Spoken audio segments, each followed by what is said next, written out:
Option trading করতে গেলে পরে ট্রেডিং ক্যাপিটাল কত থাকা উচিত, অর্থাৎ কত টাকা নিয়ে ট্রেডিং করলে পরে উপযুক্ত হবে। এই প্রশ্নটি হচ্ছে বিগিনার্সদের মধ্যে এবং যারা বহুবার লস করেছেন তাদের মধ্যে, যারা লস রিকভারি করতে চাইছেন তাদের মধ্যে সব থেকে আকাঙ্ক্ষিত একটি প্রশ্ন, যে কত ক্যাপিটাল আমি রাখবো।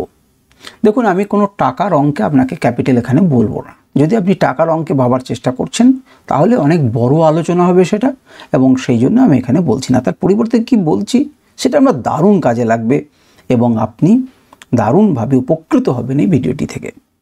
ক্যাপিটাল কেমন থাকা উচিত যদি একটি বাক্যে উত্তর দিতে হয়, তাহলে ট্রেডিং ক্যাপিটাল হবে বা অপশন ট্রেডিংয়ের ক্যাপিটাল হবে এমন ক্যাপিটাল যেটি যদি চলে যায় আপনার কিচ্ছু যায় আসবে না।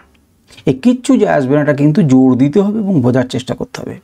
আপনি যদি মনে করেন যে আপনি এই ট্রেডিং ক্যাপিটালটা চলে যাওয়ার পর আপনার মাথার মধ্যে বিন্দুমাত্র একবারও ভাবনা চিন্তা হবে না যে টাকাটা চলে গেল, আমার চরম ক্ষতি হয়ে গেল, এ ধরনের কোনো ভাবনা চিন্তা হবে না।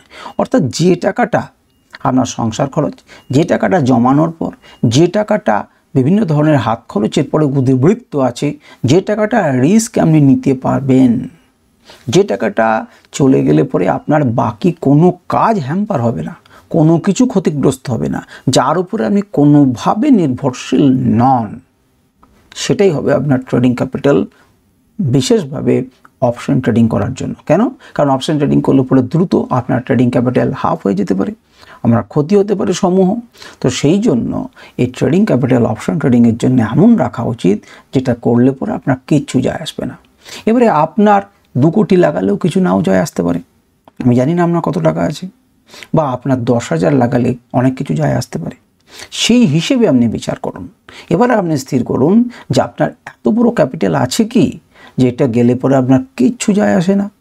যদি সেটা লামসাম হয়, যদি সেটা ভালো হয়, আপনি অপশন ট্রেডিং করতে পারেন, আর আদারওয়াইজ আপনি অপশন ট্রেডিং থেকে দূরে থাকুন। এটাই স্বাভাবিক। এটাই হচ্ছে ট্রেডিং ক্যাপিটাল চুজ করার এবং ট্রেডিং করার একটা পদ্ধতি।